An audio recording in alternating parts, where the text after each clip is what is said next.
I'm pleased to say that joining me now is the chair of the Berkeley Center for Right-Wing Studies, Lawrence Rosenthal. Thank you very much for finding the time to talk to us today on France 24. First of all, as we heard in that report, the Republicans haven't done as well as expected, particularly some of those candidates endorsed by Donald Trump. Does that suggest to you that Trump's grip over the party may be waning? It's certainly possible. The Republicans have almost a structural problem with respect to the MAGA wing of the party and Trumpism.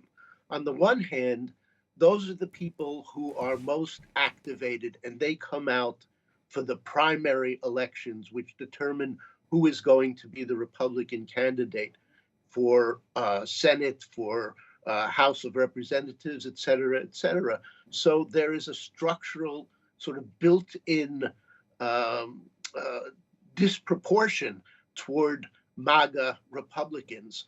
On the other hand, it's very clear that um, in the general election, the Democrats are very highly motivated these days because of the presence of MAGA Republicans. It's very unusual for Democrats to have turned out as heavily in what's called a midterm election, in between presidential elections, as they have this election cycle. So the Republicans are really going to have to resolve the question of their indebtedness, their need to bow to Donald Trump in order to run. And what will come of it will almost certainly be a challenge in the form of somebody like Ron DeSantis, who will be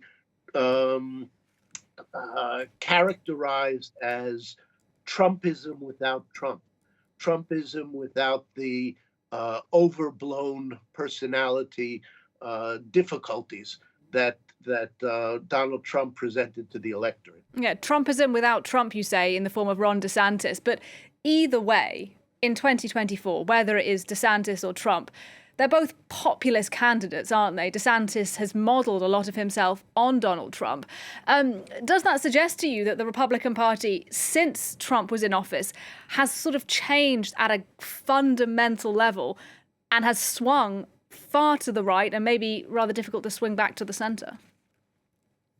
It's what Donald Trump did was to take what was already present in the Republican Party during the Obama years in the form of what was called then the Tea Party.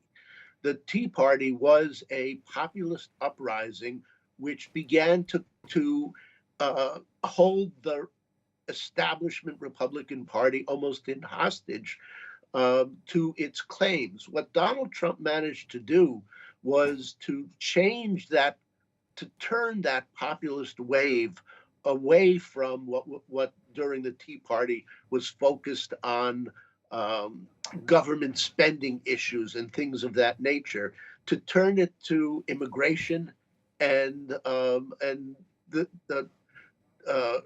Donald Trump ran on building a wall.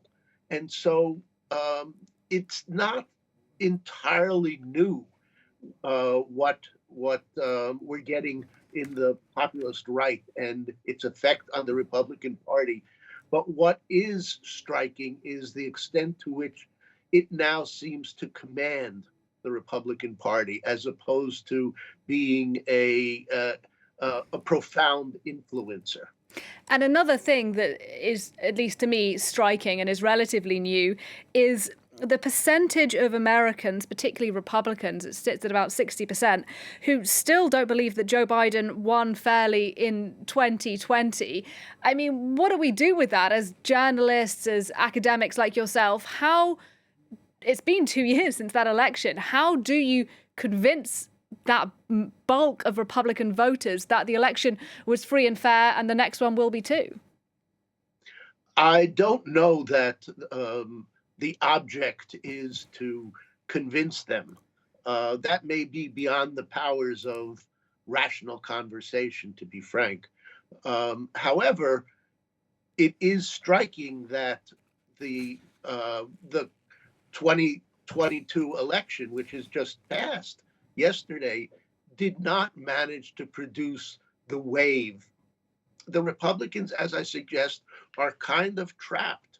200, as you suggested, of the representatives in Congress are more or less election deniers. It's very difficult to exist in the Republican Party if you're not an election denier. The the solution, such as it is for that, is that Democratic voters come out in large numbers. They did so yesterday. This is unusual, extremely unusual in a midterm election. We could expect yet greater numbers for the upcoming presidential election. Indeed, we will see what happens in 2024, but unfortunately, we're out of time. I want to thank you very much, Lawrence Rosenthal from the Center of Right-Wing Studies at Berkeley University. Thank you. My pleasure.